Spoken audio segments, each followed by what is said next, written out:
Now, many have argued that South Africa needs a permanent basic income grant for the poor. The social relief of distress grant of R350 introduced during COVID-19 is a temporary measure, although it has been extended several times. Now, on the other hand, a new report released by the Centre for Development and Enterprise, the CDE, is an argument against a basic income grant. The CDE's report, titled Poverty and a Basic Income Grant, reveals that South Africa cannot afford a basic income grant. To discuss, we're joined by Ann Bernstein, who is the Executive Director of the Centre for Development and Enterprise. And thank you for being with us. Tell us more, because so many have argued that given the dire unemployment in this country, we simply cannot afford not to offer support like a basic income grant. Well, it's important. Let's start with poverty, and there's no doubt that poverty is increasing in South Africa. In 2014, it was about 55% of the South African population. We guesstimate that it's over 60% and more today. So Poverty is absolutely terrible.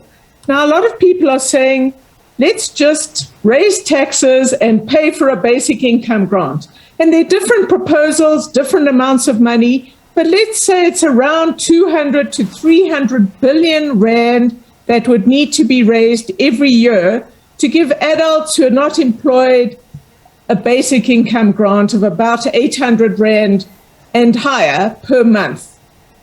This sounds like who could be opposed to this? But you have to ask, where will we find the money? South Africa is already spending way beyond our means. Our current expenditure is unaffordable. We're already cutting back on absolutely vital government functions, from basic education to policing to infrastructure and other things that the state can no longer afford. And in this context, you have to say, how will we raise taxes in a struggling economy? And raising taxes is not cost-free. You will affect economic growth, and that means you will affect jobs.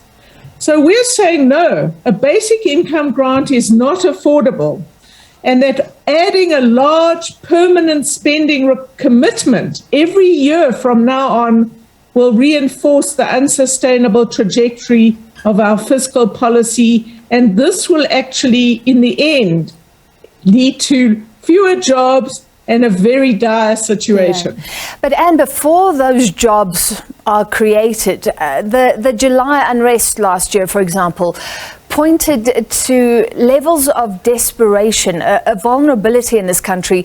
There are even investment bankers arguing for a big BIG, basic income grant, because of the risk of social instability if we don't do it. What's your response to that? I agree, we face social instability. I would like the police and the president and the justice system to find the ringleaders of the July unrest. I would like a much more effective policing department. We already spend a lot of money on redistribution in South Africa. In fact, compared to other developing countries, we spend 3 times more than other developing countries on cash transfers. We spend a lot of money in addition to grants on education and healthcare and housing and all sorts of other things that are geared towards helping poor people. The problem is we don't spend that money efficiently or effectively, and we should improve that. So the particular banker you're talking about has proposed that we should introduce reforms simultaneously with a basic income grant.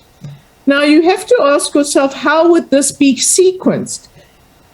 We would have to start paying from the 1st of July. If we introduced a basic income grant, let's say 800 rand per person, we would have to start paying for that by the end of July. Yeah. Now, even if you introduced a package of reforms, which I totally support, and I think we need reforms way beyond the president's limited list, we need to implement them effectively and as quickly as possible. But everybody knows this will take time to result in higher growth and therefore more tax revenue. So you can't sort of say we're going to sort of introduce a grant and we're going to introduce reforms, and that will deal with who pays for the grant. Yeah. We are talking about 200 to 300 billion rand per annum to pay for a basic income grant that's being advocated, and we just don't see where that can come from without affecting our prospects for growth and more employment. And there have been many arguing for reforms for years. So is there any balance that can be struck here? You talk about billions, hundreds of billions of rand per year to pay for a substantial basic income grant. But could we keep going with the 350, for example, so at least it's something? I think the estimate there is 44 billion. Well, that's a difficult question. What would you like to cut out of the current budget to pay for that? So this is a very difficult question. Probably we would argue that you should not do this, but it's very difficult after 2 years of having this. So it requires some political boldness to do this. The truth is South Africa has made appalling decisions over the last 10 years, and we have dug ourselves into a terribly deep hole. In order to get out of this hole, to deal with poverty that affects millions and millions of people, we cannot go on as we are today. We have to have a completely different approach. We have to recognize we're in a state of emergency, that people are really desperate, and that requires an equivalent response from the president and the government. And I implore you to be very quick. I want to throw in one quick final question. What about the argument that some economists put forward that you need to put money in the pockets of the poor? That leads to them spending and companies doing better. It's a great virtuous cycle for the economy. That's true. I was at a discussion where this was propounded with great enthusiasm. The most important question that was asked about this, which is just give money to the poor and that will get them spending, then we get more growth and then we get a virtuous cycle going. If it's that easy, why are there any poor people in the rest of the world?